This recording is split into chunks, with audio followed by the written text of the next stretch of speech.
Welcome back. February, as you may know, is Women's Heart Health Month, but it's not just about your physical health. You do have to make sure that your financial health is intact as well. And joining us now to share some tips on that is Danielle Mayoras. We're so glad to have you here with us this morning. Thank you for having me. And you know, just yesterday, in fact, it was national news about how stressed folks are because of their finances. What are you hearing most often from women who are coming to you at this point? What are they saying? I think a lot of times people just don't know what they don't know. So if they come in and I'm asking them about their assets, sometimes they don't even know everything that they have because they rely on a partner, a spouse.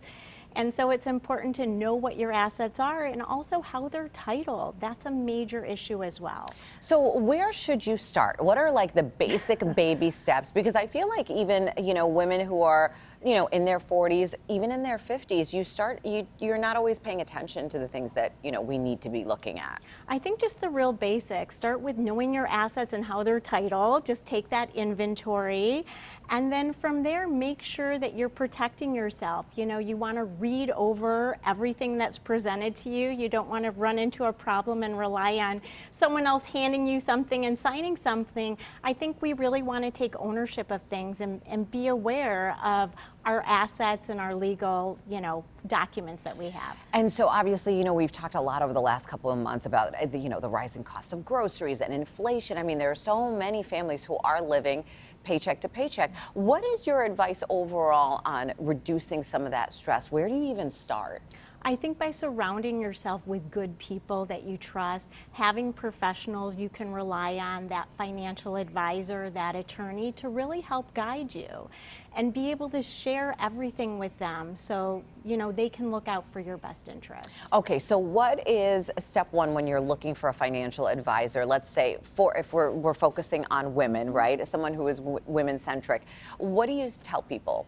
I think it's who you have a rapport with. I mean, this is someone both for the financial and for the legal that you really have to disclose things about your family, about your finances. It's really personal, and sometimes it can be hard to open up in that regard.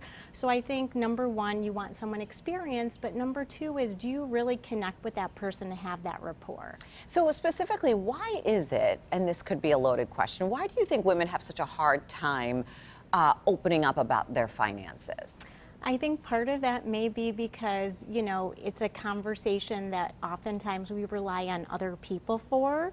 And so I think that's part of the ownership that we were talking about. Taking ownership and knowing what your assets are is extremely important. And there's nothing to be scared of. It doesn't have to be a scary conversation to talk about finances or estate planning documents. And then what about when it comes to planning for the future? What should, kind of the baby steps be, aside from obviously retirement?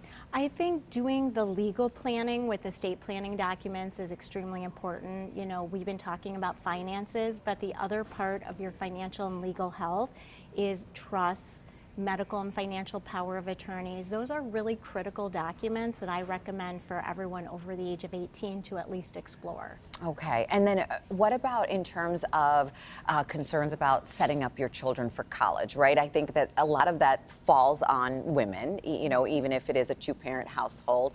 What are some of the beginning steps for that?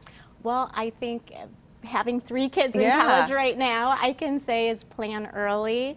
You want to explore 529 accounts and different financial vehicles so you can set aside money for your children, and don't wait to the last minute because college costs can be overwhelming. They are, even just a trip to the bookstore, it's just unbelievable. So when you say start early, are you saying it's never too early? Are you saying like from birth? Really, it isn't too early. You can start from birth and start putting away a little bit for your child every single month.